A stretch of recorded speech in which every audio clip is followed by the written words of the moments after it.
Good evening, Adrien. Good evening, everyone. Welcome to the Meet Orchestra VT talk. I'm the fundraising manager, and I will be presenting to you members of the Orchestra VT. Our guest tonight will be Barbara Hamilton.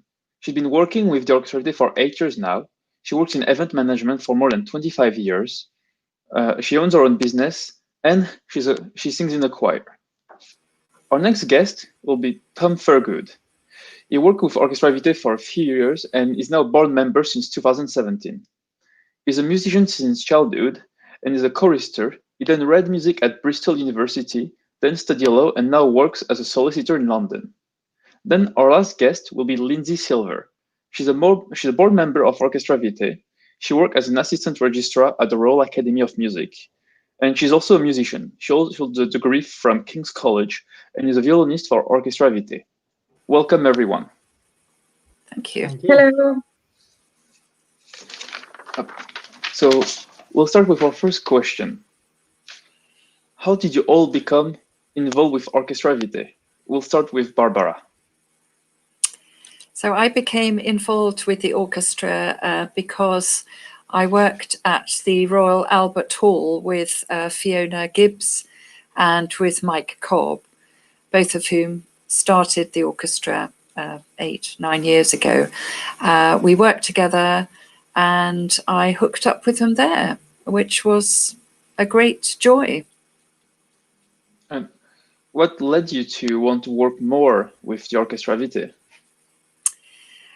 I think going along to the first concert, I was completely overwhelmed with how absolutely wonderful it was. The energy, the commitment, the excitement of the musicians was really something special. And although I'm not a musician myself, I was very, very impressed and immediately became emotionally involved with the organization. I guess it must have been also interesting to work for a new orchestra with the different challenges. Very much so, very much so. My background is event management, so I was hopefully able to help them with the business side of the orchestra, which to me is very important. I think if you have a very strong structure, you can then become as creative as possible in the music. And I hope that I added that element into their development and their plans. Thank you. Now, Tom, how did you become involved with Orchestra Vitae? So again, it was through Fiona Gibbs, who's one of the co-founders of the orchestra.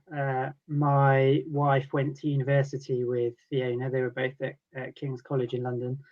And they were in the same halls of residence. So I met Fiona back in 2006, and we were both starting music degrees. Fiona at King's College and myself at Bristol. So we got chatting, and we just stayed friends basically. So when Fiona started the orchestra, she started inviting me to concerts that I went to, and I was very impressed with what was going on. And I think Fiona, by that point, I was a lawyer, and Fiona knew that I'd been doing a bit of work with some other orchestras, helping them with structuring and various other issues that they'd had, some IP issues, etc. And asked me whether I would like to be involved. And I think at the time for me, it had making that transition from being a music student to being a lawyer, which was totally different. It was a nice connection for me to have back, to feel like I was a musician again and involved with creating music in some way, and not just sat at a desk. So that was the main thing for me. So you're enjoying while working at Orchestra Vitae, combining your law degree and your music degree. Yeah, absolutely. It's a sort of a nice way to have those two degrees and do something useful with them. I think it's having an understanding of music, and coming from a sort of a musical family. My father's a professional musician. I can sort of speak, or have grown up with that language of the music industry, and then can apply my legal head to those problems and hopefully make it all make sense. So I that's what suppose I try to bring. it also helps you to understand the musician dilemma that a lawyer who hasn't studied music couldn't fully understand. Yeah, absolutely, and it's a challenging world, I think, leaving music college and trying to make it as a professional musician. And I think I saw lots of my friends from university go through that as well. So I think something very important that Orchestra Vitae does is to give that opportunity to young and upcoming musicians to have the opportunity to play larger symphonic works that they may not otherwise do, and to earn some money for what they've trained so long to do. So it's nice to feel like I can give something back at least. Thank you. And finally, Lyndsey, how did you become involved with Orchestra Vitae? Hello. I first became involved as a violinist, actually. My claim to fame is that I played in the very first Orchestra Vitae concert in 2012, which feels like quite a long time ago now. And the orchestra was made up of mostly students and graduates. And as I think Fiona said last week, the orchestra's grown up with its players over the last few years. And so you're enjoying being able to play for the orchestra and at the same time work and develop the orchestra with also the same goal as Tom and help young musicians to improve their skills. Yes, I very much enjoy being on both sides of that. Yeah, it's been great. Thank you. Then we'll go to our next question. Throughout the last 8 years with Orchestra Vitae, what has been your favorite memory with Orchestra Vitae during a concert or an event? And why is it so special for you? We'll start with Tom. So for me, it was the concert before I was asked to join the board, which was back in October 2016. And it was the world premiere of Danny Howard is also on the board, of her pieces Arches, Bernstein, West Side Story, the Symphonic Dancers, and the Prokofiev Orchestral Suite for Romeo and Juliet. And I think it was a wonderful concert, particularly because of a sort of a contrast between getting sort of lost in Arches, I think, which sort of fit the building, and there was this sort of wonderful sound. And what struck me was the energy of the orchestra for West Side Story, I think. And it, for me, I'm not a particular fan of musicals, and so it was a bit odd for me, but I did study West Side Story for my A-level music. And what I liked was at the start of the concert, there was a huge engagement with the orchestra and the audience to say, these are the themes you need to listen out for. These are the sort of quirks in the piece that you should listen out for. These are the main themes for the characters. And I think if you study a piece of music or a composer and you know something about it, you can get so much more out of a piece of music. And that has stayed with me, that sort of breaking down the barriers and not being, I suppose, frightened to engage the audience in a way where you can say, whatever anyone's knowledge is, this is what you should be listening out for, because it makes it more enjoyable. And I think that I was just blown away by the energy of the orchestra for those pieces. And I think they'd done a workshop for a school at the same day and had got fantastic reactions for it. And following that, I just decided that it had to be something I had to be involved in. And so is it important for you that Orchestra Vitae works more about explaining the piece they play and also involve more contemporary composer and 20th and 21st century music? Yeah, I think so. It's been a running theme through everything the orchestra's done to always try and include a living composer, which I think's a really nice thing to do, because there's always a bit of a I don't know, a fear perhaps with newer music, and people sort of, they know what they like and that's what they listen to, and it's nice to challenge people to listen to something new that maybe they haven't heard before, or a different style of music, and to weave it into concerts in a way perhaps you don't expect. And I think it's something that the orchestra is very proud of, and pushes to do at all of its concerts going forward. So yeah, I think it's a very important thing to do. Thank you.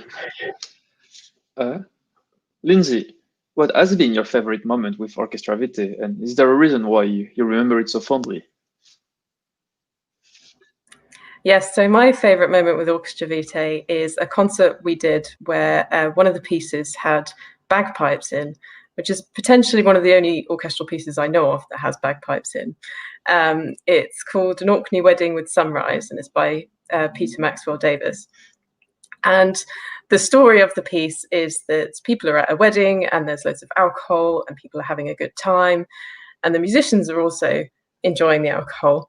And it's interesting what you were saying about having the piece explained before we played it, because it was very important in this piece to provide a bit of a disclaimer, because in the piece, the musicians get more and more drunk and the music depicts that. So it was explained before that we weren't just playing badly, it was intentional as part of the piece. And that bit is just hilarious, and that was great to play. And then at the end, after the wedding is finished, the piece depicts a sunrise in Orkney, and these bagpipes just come out from the back of the hall. And it was great being on stage and looking out at the audience, because I had a few people in the audience that I knew, and I hadn't told them that the bagpipes were coming, and just watching their faces as these bagpipes started playing, and the player walked up the aisle and came to the front of the hall, was just amazing. And actually the music is quite emotional at that point, because you do really feel like you're watching a sunrise. So it went from being quite a funny piece that, you know, I thought was amusing, to then making me choke up from some bagpipes, which is something I wasn't really expecting. So to continue on that subject of contemporary composer, would you like to see Orchestra Vitae do more experimental, maybe piece of music, or piece that maybe challenges audience? Yeah, I mean, I think what Tom said is good, that we don't want people to be afraid of contemporary music. So showing them that it can have a fun side or it can have an emotional side, and it's not just being odd for the sake of it because it's a new piece and you're trying to be different. And I think the pieces that the orchestra have chosen to play by living composers have struck that balance quite nicely of showing the good side of contemporary music and not the scary side. Thank you. And finally, Barbara, what is your favorite moment with Orchestra Vitae, and why is it special? It was quite difficult to choose, because I love being involved in the orchestra. I love the concert series that we've produced over the years. Each one has a highlight, but I think probably the school's workshops are the thing that I am most proud of.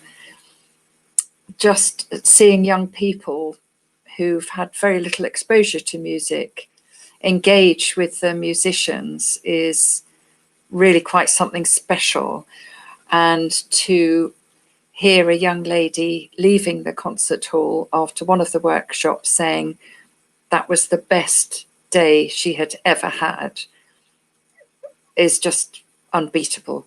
So I think the school's workshops would probably rate the highest. So do you think that teaching music to young children is essential to their development? Yes, I really do. I really do. As I say, I'm not a musician, but I think that it gives children the opportunity to have so many different experiences on various levels, emotionally, intellectually, educationally. I think it has many more benefits than maybe immediately obvious to an outsider. Thank you. And to continue that subject of children, we're going to take a short break to show you a video that the Orchestra Vitae did during the COVID lockdown. As it has been a stressful time for parents and children, a video was made with to encourage children to think positively and overcome challenge. So here's the video. It's called Overcoming Challenges. See you soon. Hi, we are Orchestra Vitae. My name is Ruth, and we've got a song called Overcoming Challenges that we'd like you to sing with us. But first, let me introduce you to the orchestra.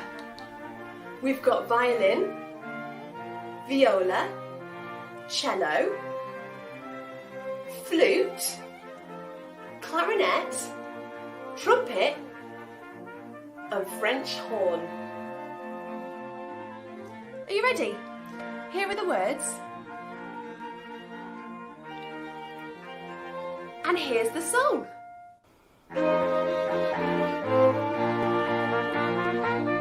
Overcoming challenges is not an easy thing to do. Take it steady, don't give up. Together we'll get through. You'll use determination, united with everyone. Self-belief and patience, your challenge will be overcome. Thanks so much everyone for singing along, and thank you to our musicians at Orchestra Vitae. If you want to have another go at the song, just rewind on the video. But from us at Orchestra Vitae, bye!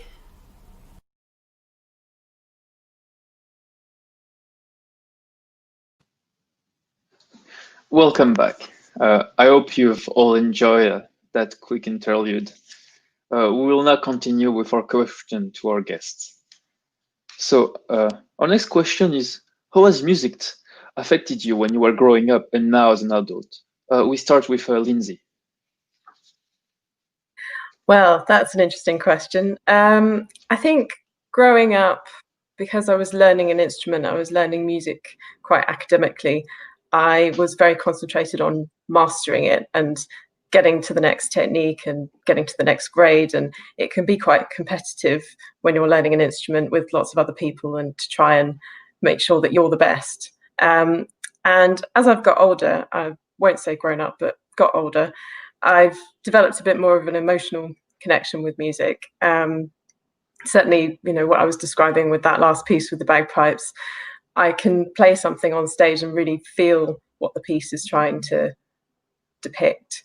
And yeah, it's been great. So was that transition from a more academical way to approach music to a more emotional, hard to achieve? Yes, but I would say one other thing that music has given me has been friendship and relationships and a direction in life. Certainly when you play music with other people, it gives you that bond that you get from performing together, or for even just from listening to music together. And just as a quick question, do you have an earliest memories of music or something that launched you to study music? I mean, I wouldn't say that this made me study music, but one of my first memories of performing was dressed as a mouse in a primary school show when I was about 5. And I was wearing clogs because I was singing, I can't remember what the song's called, it's A Windmill in Amsterdam or something. It's about a mouse in a windmill in Amsterdam wearing clogs. And I just remember it because it was the first time I'd performed on my own in front of people. And I got the kind of thumping in your chest that you get from realizing that everyone's watching you. But then the reward of performing and feeling good about it, even though I was dressed as a mouse in clogs and looked ridiculous. Thank you. Now, Barbara, how has music affected you when you were growing up and now continue to affect you as an adult?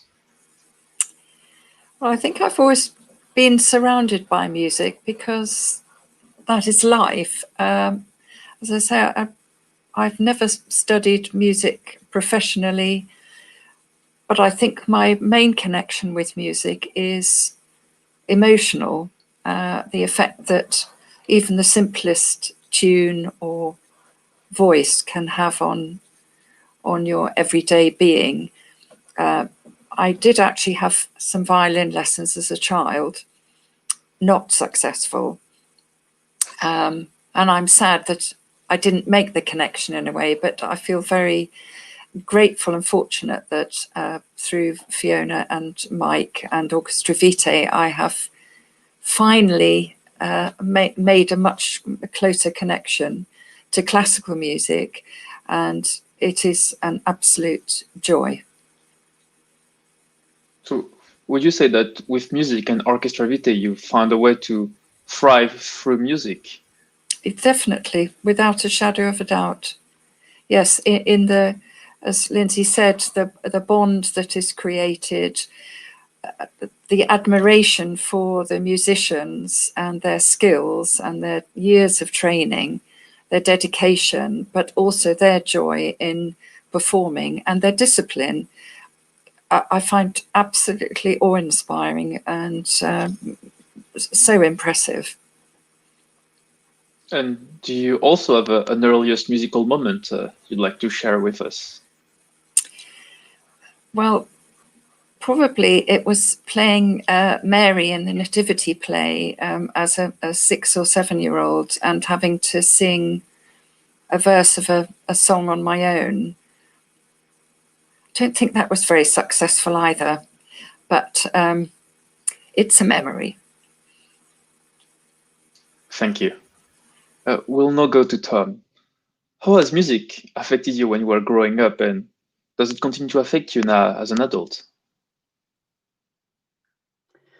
I think for me, I think it's the same with everybody else that's answered it. Music's been the constant through my life. Growing up in a family with a professional musician, it's just sort of always been there, and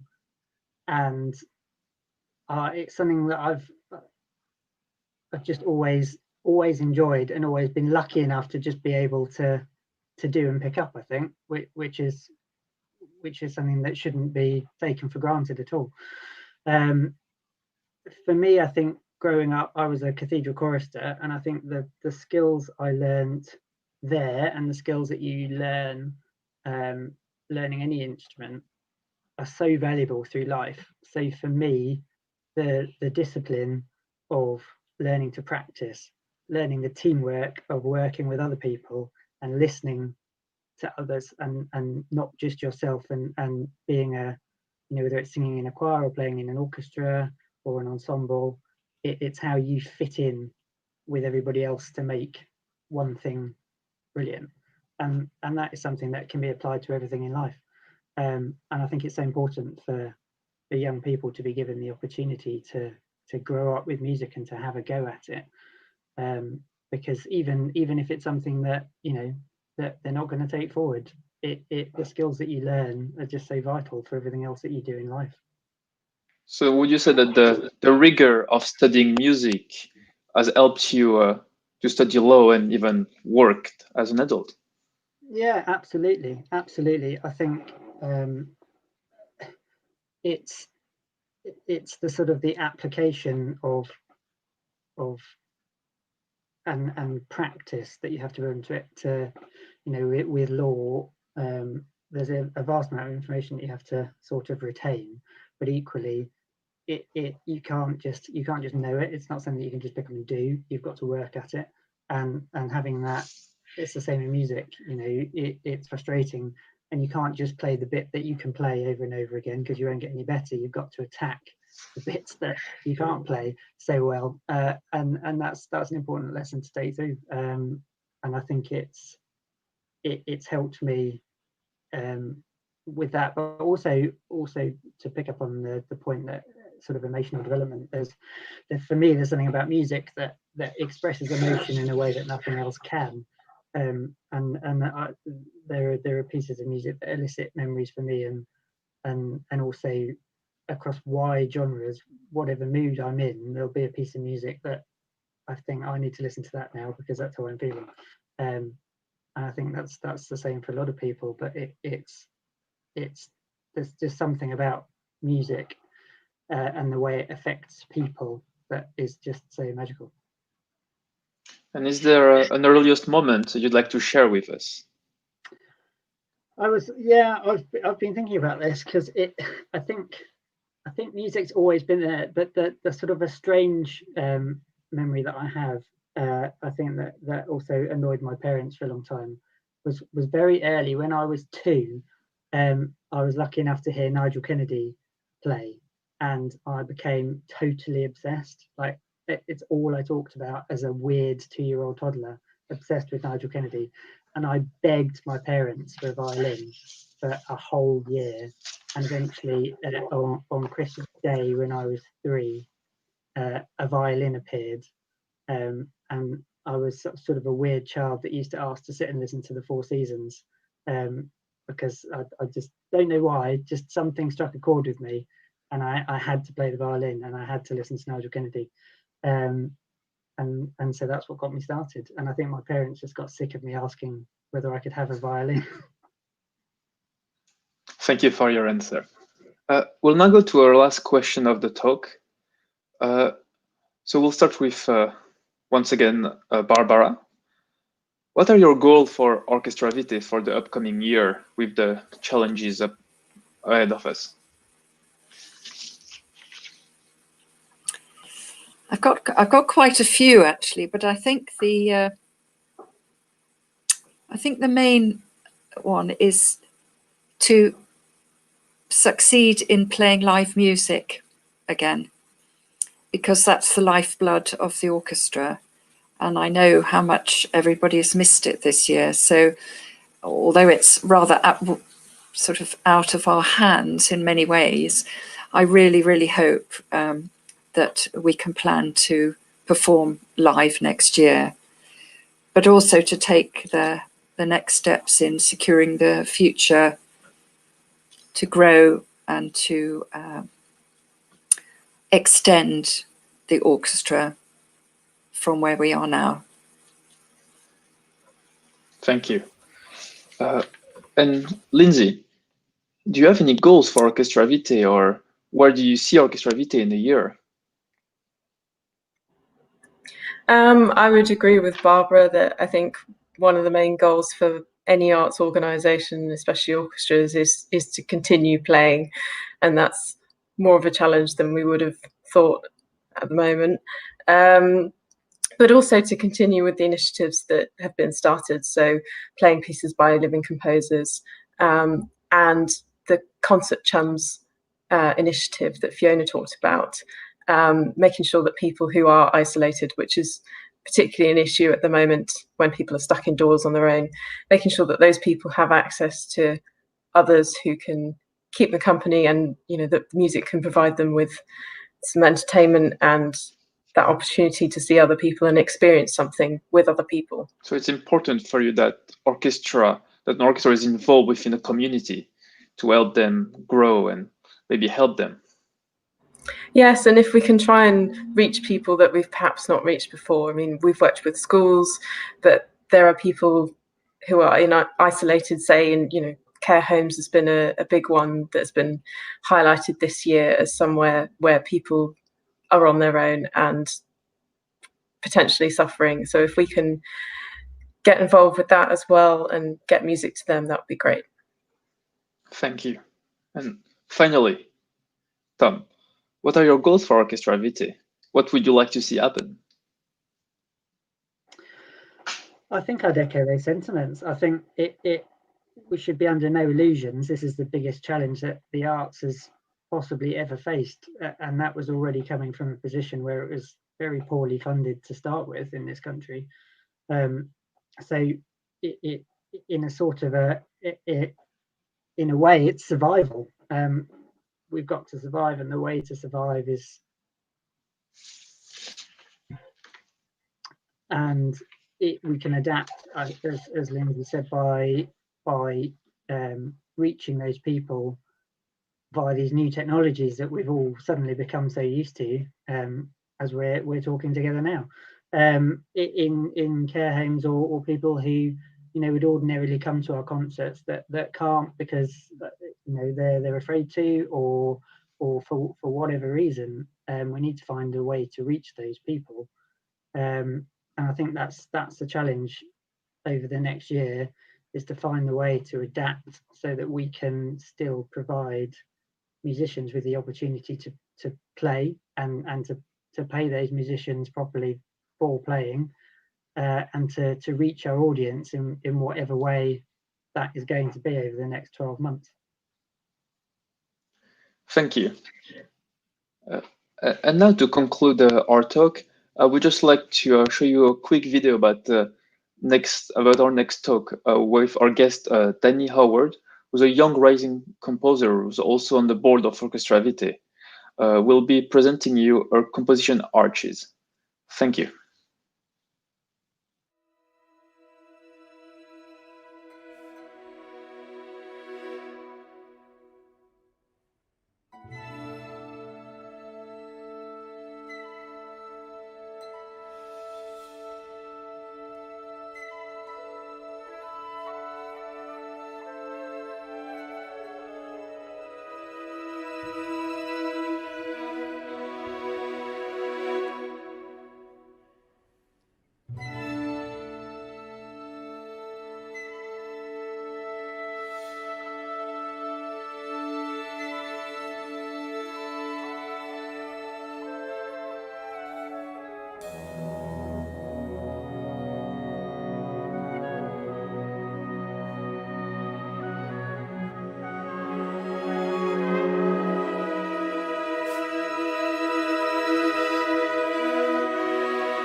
Welcome back.